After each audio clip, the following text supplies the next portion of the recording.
So here we have the Audi A3 on an 18 plate. I'm going to start off by hopping inside the car and running through some controls first of all. Okay, now that we're inside the car, we're going to start with the dials. On the left-hand side, we have the rev counter and coolant temperature gauge, and on the right-hand side, the speedometer and fuel gauge.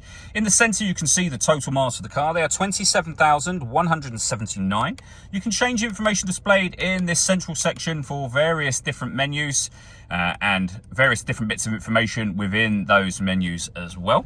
If we back out to the steering wheel, the buttons I was using a second ago are just here. We have stereo and phone controls on the right hand side, and behind the steering wheel the minus and plus paddles so that you can change up and down a gear manually should you wish to do that. Over in the centre we then have the main screen for the car, where you access such things as your radio, of course, and you'll be able to see that this car's got FM, DAB and AM radio.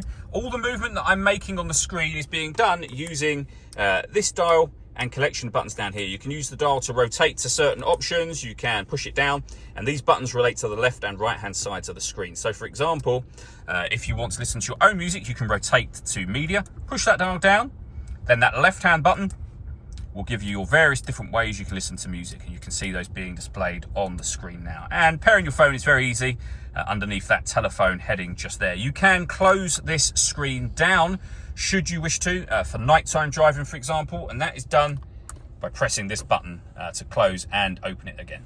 We can turn off our traction control, our hazard warning lights, parking sensors, and stop and start. This car is designed to cut out when it's stationary in traffic to save you fuel. That system is off when that light shows. We can then adjust the passenger and driver temperature, increase and decrease the fan speed, and determine what direction you'd like the air to be distributed in. When you're happy with those settings, your air conditioning is on at the minute, that's off, back on, or hit auto. The car will now maintain those temperatures by taking full control of the fan speed and direction of the air for you. We've also got heated driver and passenger seat, both of which have 3 different heat settings each. We have a 12-volt charging socket, 2 cup holders, the gear lever for the fully automatic gearbox, and then your volume for the stereo controls just here. All that leaves me to say is thank you for taking the time to watch this video. If you'd like to come and see this ULEZ compliant car for yourself and have a test drive, please feel free to call either of our MJA sites. We'd love to hear from you soon.